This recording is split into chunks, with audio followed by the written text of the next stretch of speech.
트렌딩한 스톡입니다. 오늘 장에서 뜨거웠던 종목들 살펴보시죠. 먼저 리클라이너로 유명한 레이지보이는 예상보다 양호한 실적으로 19.39% 급등했습니다. 특히 EPS가 예상치를 훌쩍 상회한 0.95달러를 기록했는데요. 최근 가구업계는 높은 금리와 사상 최저의 주택 거래량으로 판매가 감소했었죠.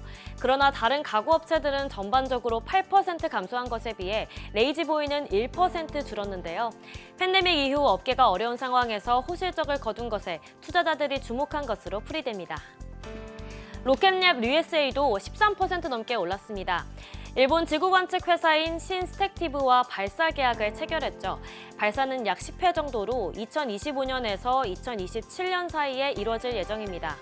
최근 로켓랩은 미국 정부로부터 보조금도 받았는데요. 인공위성과 우주선 등에 사용되는 화합물 반도체의 생산을 늘리기 위해서입니다.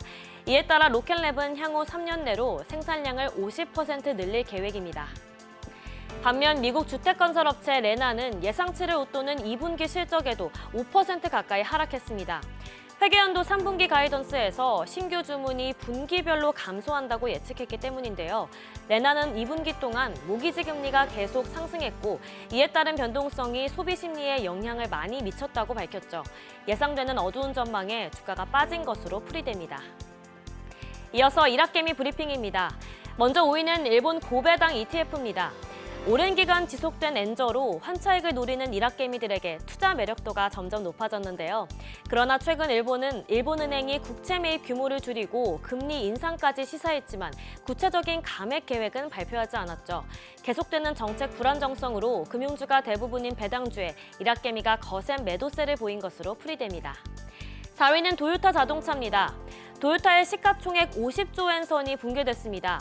자동차 품질 인증 관련 부정행위 때문인데요. 약 3개월 만에 13조 엔이 증발했죠. 이에 따라 도요타는 정부로부터 출하 정지 처분을 받은 코롤라 등 3개 모델에 대해 생산을 중단하기로 했습니다. 중단 기간을 7월 말까지로 연장했는데요. 이에 주가가 많이 빠지자 일학개미가 저점 매수에 나선 것으로 풀이됩니다.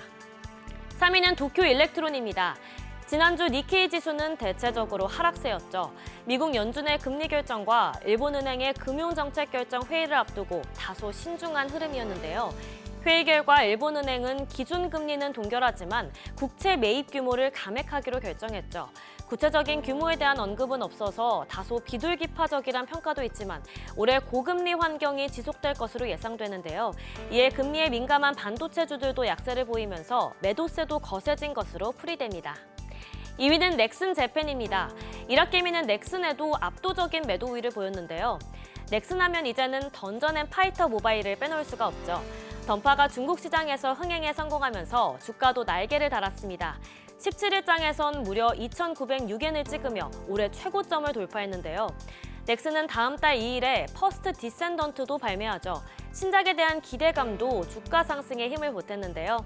이에 기관 매수세는 늘어나고 있지만 일학개미는 차익 실현에 나선 것으로 풀이됩니다.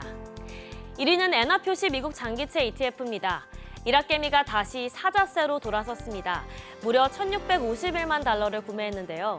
미국의 금리 인하 시기가 지연되면서 매도 규모도 꽤 늘어났지만 인플레이션이 둔화되는 조짐에 늦어도 올해 3, 4분기에는 첫 금리 인하가 이뤄질 것이란 판단이 우세하고 있습니다. 또 향후 일본은행의 금리 인상도 예상되고 있죠. 이에 일학개미가 부랴부랴 매수에 나선 것으로 분석됩니다.